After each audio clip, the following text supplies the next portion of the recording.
Rasem Al-Quran dengan desain pengampu Mahror SPDI MPD.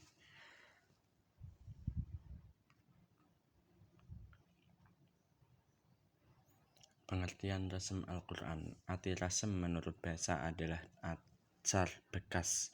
Lafal rasem sinonim atau murafid dengan lafat kat, kabiat, zubur, tar, dan ragem.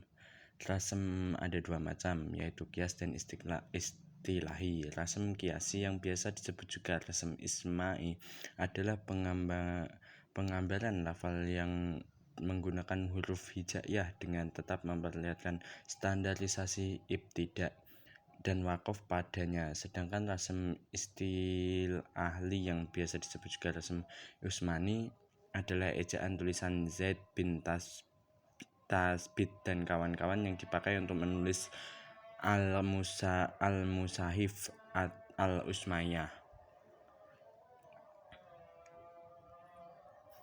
Sejarah pengembangan rasem Al-Quran.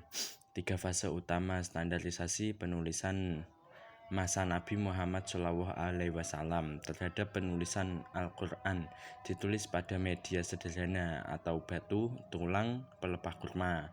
Tulisan masih tersebar dan bersifat pribadi atau belum terhimpun. 2. Masa kifayah Abu Bakar terhadap pengumpulan ayat ke dalam lembaran-lembaran suhuf. Latar belakang gugurnya banyak penghafal Al-Quran di perang Zamah. 3. Masa Khalifah Utsman bin Affan. Tahap standarisasi. Pembentukan tim penyalin atau diketuai Yazid bin Tasbit untuk menyeragamkan dialek hasil Mushaf al-Imam atau rasem Utsmani yang diakui secara mutawatir. Tujuan menghindari perselisihan bacaan atau qiraat antar wilayah Islam. Kesimpulan, rasem Utsmani adalah pola penulisan baku yang menjaga keaslian dari masa sahabat hingga generasi saat ini. Hukum dan kedudukan serta pendapat ulama tentang rasem Al-Quran. 3 pandangan utama ulama. 1. Tauqifi atau wajib.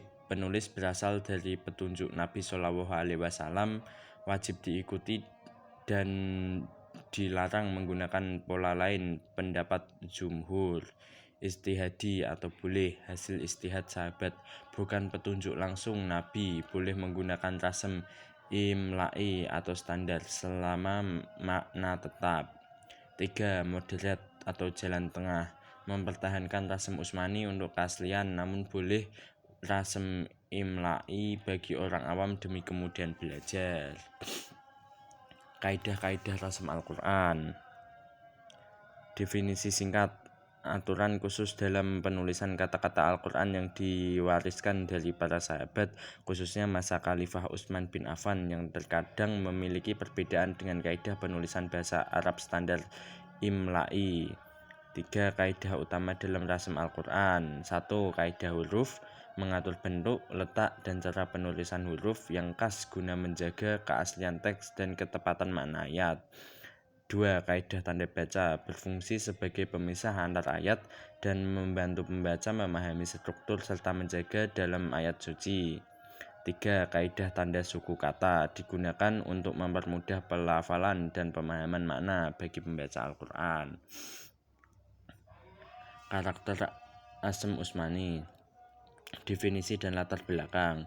Pengertian, tata letak penulisan mushaf Al-Quran yang dibutuhkan pada Khalifah Utsman bin Affan oleh tim khusus pimpinan Zaid bin Tasbit.